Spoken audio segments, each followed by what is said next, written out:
Hello and welcome to our Street Soccer United podcast with me, Keith Mabbott, founder and the CEO of the Street Soccer Foundation. And on today's show, I'm really pleased to be welcoming Chris Verbist, owner of Verbo Computers. Chris, thank you very much indeed for joining us today. So, as you may or may not know, we record these podcasts for the benefit of our partners and supporters, but most importantly, for the young people that we support and help through the foundation. I'd like to start with you on your childhood and growing up. If you wouldn't mind sharing with us a little bit about your upbringing and family environment. What was it like, Chris? Well, family life was pretty good, to be honest with you. I think I was, one of the lucky ones. When you say you're lucky or unlucky, and you make your own luck. But actually, I was brought up in a really loving family. I had a really loving mum and dad, 3 sisters. That was a little bit hard going, I guess, having 3 sisters all around you. Trying to get into the toilet of a morning, that could have been can be really hard with 4 women and a dad. So yeah, but brought up rather than dragged up. I had lots of uncles and aunts that all cared. Used to do things with my uncle all the time with car engines. So yeah, my dad was a carpenter. Learnt me loads of skills. Another uncle was a plumber. So my main environment was pretty good going. I can't say that even my parents was ones to shout and hit and holler. It was a very, very loving environment. 3 sisters. I can't imagine that, Chris. You'd never see the bathroom. But it sounds excellent and offers a really great foundation, doesn't it? Obviously, for you to then go on and obviously achieve. So in terms of education, as an example, I think, was it you went to Queen Mary and Westfield College to study electric design? Had you always intended on doing that? And where did the interest in the subject come from? And were you always hoping to get into college? Actually, Queen Mary and Westfield College was actually where I worked as a technician. If I start from the beginning, I always wanted to do electronics. Electronics was a passion. It was something I loved watching the TV guys come round, take the back of the TV off, just to see all these colourful components. To me, it was sort of a bit like a mesmerising sort of a thing, to be honest. So I wanted to get into electronics. Just before I got the job in Queen Mary and Westfield, which was actually a YTS scheme back in when I was 16, I'd done some exams in West Ham College, I think it was, that got me through to the second year.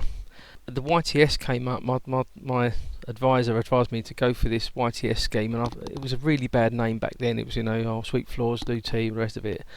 So I went along, and it was basically YTS at Queen Mary Westfield College. And it was in an electronics department in the physics building. So it became quite a really nice environment. I got paid to go to college, and I was sent to Havery Tech College to do a one-day release, which is where I studied, got my electronic design, got all my higher national BTEC, and then I eventually got a full-time job in Queen Mary and Westfield College, and worked in an electronics workshop where I did a lot of electronic design, a lot of work for cancer research and all sorts of things. But along doing that, I used to build cards that fit inside computers, so 286s and all sorts of things. Used to repair BBC micros, so it was an interesting job. It got to the point where I was working for him, and there was some issues with me and my boss basically, and I decided I wanted to work in computers more full time because it was more of an easier job. I did look around in electronics, but there was nowhere unless I wanted to sort of go off to like Marconi or somewhere big in China or something to sort of to further that career. So I decided computers was the way to go. That's where it all started.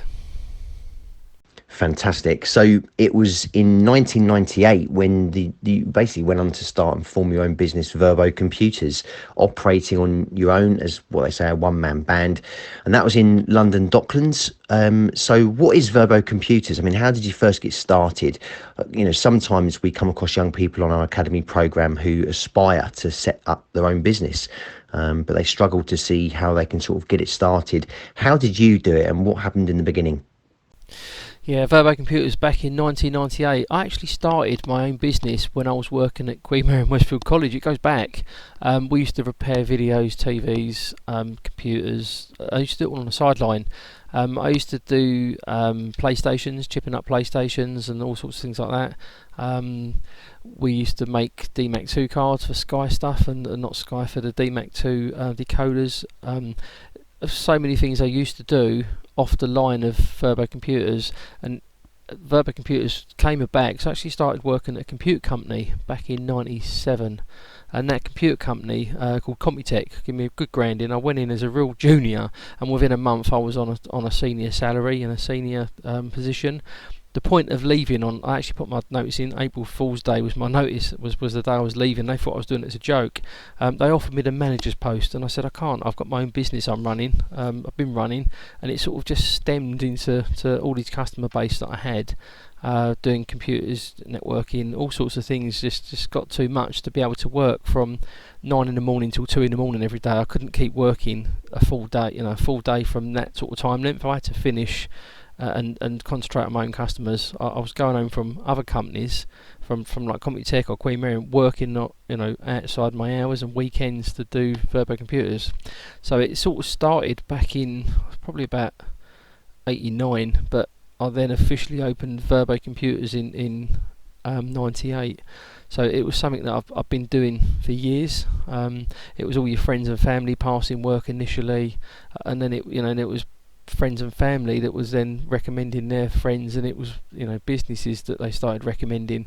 So it stemmed right back from then. Absolutely brilliant. And I love that, like you say, how it got started supporting friends and family, and then they got referring and recommending you, and that's, I guess, like you say, is how it's helped you build things out. So 3 years later you then relocated to Gravesend in Kent, around sort of 2001. Why was that? Why did you leave London, and why Gravesend, and did it affect the business in any way? Came to Gravesend because I met my wife Sharon. I actually met her in Roman Road, it was in London. I'd been going as a kid, going to Sheppey every year as our holiday. Say going back as a family, it wasn't a rich family. Our holiday was a chalet down in the Isle of Sheppey once a year for a week. That was our holiday. Days out here and there. Laysdown was like a second home to me almost. Mum then bought a chalet in Laysdown, so Laysdown was definitely a second home. I used to come past Gravesend and all of Kent whilst going to Laysdown every week. We used to go every weekend. It was just a mid location. I had friends that was that way, and it was just a nice mid location. We looked around, and Gravesend was just where I bought a house, where we could afford. London wasn't somewhere I could afford to buy a house. When Docklands was all opening, it was stupid money to try and buy a house. And actually, you know what? When I moved to Kent, and the people were so nice. It was just so nice. It was just such a different type of atmosphere. You walk around in London and say hello, and people look at you kind of weird, like someone was going to stab you. I was interviewed before I moved to Gravesend in 2001. Someone got shot in the head 4 times, and you're interviewed. So, do you know this person, etc. All drugs, drug people beside you. So I'm sure it happens everywhere, and understand why it happens and what's around. This area, you'd say good morning to people, and people smile back to you. Yes, it's made a big impact on the business, to the point that I was setting a lot of people up remotely in London. I had to sort of start again. I started my business again in Gravesend. Started networking in 2003 to try and build the business back up, because obviously what I had in London, everyone started drifting off because the Yellow Pages had stopped, and all the things that was going in London stopped. So the business I had kept me flowing. Then I lost a pretty big customer, one of the big customers. It was about 20k of income. So it was hard going, but yeah, it was all good fun of rebuilding a business again in 2003 in Kent. So now, a good 22 years later, Verbo, and you have a client base of around 2,000 spread across several countries, with distribution going into the USA, France, Jersey, Ireland. How have you gone and built that sort of business out to achieve on such a measure? Have you got some key lessons you've learned that you're happy to share? Yeah, growing the business in Kent was due to either getting a job or trying to grow it. And I looked around when I got to Kent after sort of the business almost failing, to be honest with you. I looked around going, how can I grow the business? I couldn't put adverts in Yellow Pages, Thompson Local at the time, because they wasn't ready to come out, and that was the quickest way I knew to try and obviously get an advert out. I looked around, there was computer fairs all around Kent. So I actually contacted the person, wanted to grow it, and I used to work Saturday and Sunday. Sundays to do computer fairs, obviously Saturday getting it all ready. I used to work all in a week. And grew the business for a customer base through people that used to come along to computer fairs. those customers were a lot of home users, small businesses that used to come along, and the people, because I knew what I was doing, which I don't like to sound big-headed or blow my own trumpet. The advisors, a guy called John Jones, who's still a customer of mine now, who used to bring people over to my table and say, this guy knows what he's talking about, talk to him about computers, he will give you the best advice out of everyone in the room. Obviously a little bit, a little bit biased maybe. I've always looked after him as a customer, but a lot of its customer base is about who you know, not so much what you know sometimes. Having a good customer service is so important. Your customer service base, people start to like you, and if they like you, they just buy from you, they recommend from you. All the people that are all in the other countries, Jersey and Ireland, US, are all from people that actually know me, that have friends and family there, that just recommend me. So it's recommendations that are actually going across the countries. So the best tip I can give is just get your customer service in business right. The rest just happens. I've just been, again, we say luck. That wasn't luck. My customer service is good. We always make sure the customer is happy before we even charge anyone, because if you've not got a happy customer, they're not going to come back to you. So customer relations is got to be the key for anything. Computer fairs, wow, brilliant. But I think what you said there is really important. It's it's who you know, but you do need to know what you do inside out, and then it's about that service, delivering a real service and an experience for people. And that's basically why people will then want to recommend you. You get your customer service right, and that gives a reason for people to want to recommend you. So great advice, Verbo. Now, I also want to pay reference to this current period, and of course, the virus pandemic we've all had to endure. It's hit a lot of people very, very hard, particularly a lot of businesses and business owners. Have you been okay? And if so, how have you in the past kind of dealt with effectively any challenges or upset or disappointment, and things just not going your way or going against you? How have you dealt with that? We've built our business. We did a great mindset course with a chap that a lot of people probably know called Ash Lawrence in 2013. He spoke about income streams, having more than one income stream. Now, again, maybe this is luck, maybe this is hard work, maybe this is just getting it right. We've got income streams for Office 365 that we do, backups, property that we've got, so lots of different income streams.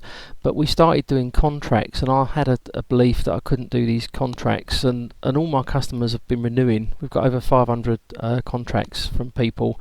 Everyone so far have been renewing those. We've not had any drop off. So I'm hoping that's down to good customer service, as we said just now, to be honest with you. So the pandemic for me has been the first 4 weeks it hit, when before the lockdown we was manically busy getting all of our clients ready for working from home. So the working from home has then gone on. We sold loads of laptops for people. We were trying to help people where we could, anything we could get. It got really hard to get laptops. So this has been a good learning curve for me of making sure we obviously got Craig as staff, so someone else is helping me do all the phones. It was a big learning curve for the pandemic. It's not over yet. We're still doing it. We're still working hard. We're still supporting all our customers that are working from home and having sometimes troubles and challenges themselves.